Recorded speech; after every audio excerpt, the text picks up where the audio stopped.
Hi friends, welcome to home with blog. இது வந்து பார்த்திங்கன்னா மார்கழி 18வது நாள் மார்னிங் ரொட்டீனை தான் ஷேர் பண்ணியிருக்கேன். காலையில் ஒரு 4:30லேருந்து ஒரு 7:30 வரைக்கும் நான் என்ன பண்ணியிருக்கேன் அப்படிங்கிறத மட்டும்தான் இன்றைக்கி கவர் பண்ணியிருக்கேன். ஸோ இப்போ வீடியோக்குள்ளே போகலாம் வாங்க. கோலத்தை ஸ்டார்ட் பண்ணும்போது டைம் வந்து பார்த்திங்கன்னா 5:15 கிட்ட ஆயிடுச்சு.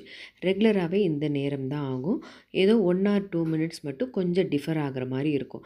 ஏன்னா எந்திரிக்கிறது என்னமோ 4:30 இருக்கும். அதுக்கப்புறம் வந்து பார்த்திங்கன்னா மற்ற வேலையெல்லாம் முடிச்சுட்டு கொஞ்சம் விளக்கேற்றுற வேலையெல்லாம் பார்க்கணும் அப்படிங்கிறனால அதை முடிச்சுட்டு தான் கோலம் போடுறதுக்கே நான் வர்றேன். அதுக்கப்புறம் சின்னதாக ஏதாவது ஒரு கோலத்தை போட்டு அதுக்கு கலர் பண்ணிவிட்டு திருப்பி ஒரு எகெயின் அவுட்லைன் கொடுத்தா தான் கோலம் வந்து பளிச்சுன்னு தெரியும். ஸோ கோலம் பளிச்சுன்னு தெரியறதுக்கு ஒரு சில டிப்ஸை வந்து நான் உங்களுக்கு இப்போ வந்து ஷேர் பண்ணுறேன் இந்த வீடியோவில். ஃபஸ்ட்டு டிப்ஸ் வந்து பார்த்திங்கன்னா, கோலம் போடுறதுனால நம்ம கைகளில் இருக்கிற நர்வ்ஸ் எல்லாமே ரொம்ப ஆக்டிவேட் ஆகும். அதுவும் இந்த மாதிரி ஏர்லி மார்னிங்கில் போடும்போது பிளட் சர்க்குலேஷன் நல்ல வந்து பாடியில் இருக்கிறதுனால அது ஒரு பெனிஃபிட்டை கொடுக்கும் அப்படின்னே சொல்லுவாங்க. செகண்ட் பாயிண்ட் என்ன அப்படின்னு பார்த்திங்கன்னா, ஒரு கோலம் அப்படின்னு நம்ம போடும்போது அது நம்ம மனசுலேருந்து வர கற்பனைகள் தான். உங்களோட க்ரியேட்டிவிட்டி அப்படியே உங்கள் மூளையிலேருந்து உங்கள் கைக்கு வந்து அது ரொம்ப அழகாக ப்ரெசென்ட் பண்ணுறது தான் இந்த கோலத்தோட இன்னொரு பார்ட். உங்களுக்கு கண்டிப்பாக அது நிறைய பேர் ஃபீல் பண்ணியிருப்பீங்க அப்படின்னு நினைக்கிறேன். கோலம் அப்படிங்கிறதே வந்து பார்த்திங்கன்னா நிறைய பேரோட கற்பனை தான். அது ரொம்ப அழகாக போடுவாங்க. அதுவும் ஒரு திறமை தான். இந்த மாதிரி அழகான கோலத்தை போட்டு அது மூலியமாக அவங்களோட மன வெளிப்பாடையும் சந்தோஷத்தையும் வெளிப்படுத்துகிற மாதிரியான ஒரு விஷயங்கள் தான். ஸோ அதனால் கோலம் எப்போவுமே ஒரு பாசிட்டிவான வைப் தான். கோலங்கள்லேயே நிறைய வெரைட்டி இருக்குது. ரங்கோலி கோலம், புள்ளி கோலம், சிக்கு கோலம் அப்படின்லாம் நிறைய இருக்குது. புள்ளி கோலம் வந்து பார்த்திங்கன்னா ஒரு 4 தடவை போட்டாலே உங்களுக்கு அது பழகிடும்.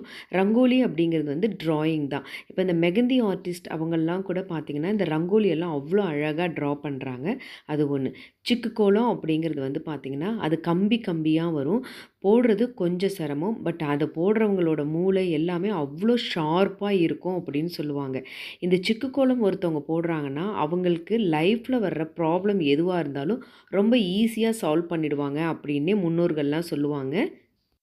அட் தி சேம் டைம் வந்து பார்த்திங்கன்னா இப்போ இருக்கிற ஜென்ரேஷனுக்கு சிக்கு கோலம் ரொம்ப ரொம்ப கம்மியாக தான் வருது அப்படின்னு என்னோடய பாயிண்ட். அடுத்து வந்து பார்த்திங்கன்னா கோலம் போடுறதுக்கு ரொம்ப ரொம்ப இம்பார்ட்டண்ட்டானது கோலமாவு தான். ஸோ பொதுவாக வந்து பச்சரிசியை வந்து நல்ல மிக்சியில் கொரப்பாக பண்ணிவிட்டு கோலம் போடுவாங்க அந்த காலத்தில். ஏன்னா நிறைய ஜீவன்கள் எறும்பு அந்த மாதிரி ஜீவன்கள்லாம் வந்து சாப்பிடும்.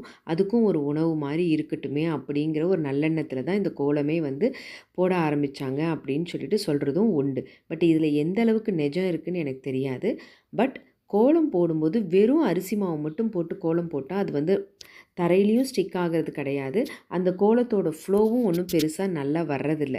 அதனால் கோலம் போடும்போது கோலமாவை வாங்கி தனியாக வச்சுக்கோங்க. நீங்கள் வாங்குகிற கோலமாவு வந்து பார்த்திங்கன்னா அது ஒரு ஸ்டோனை வந்து அந்த மாதிரி பொடி பொடியாக பண்ணுறது தான். அது வந்து ஃப்ளோ வரும்.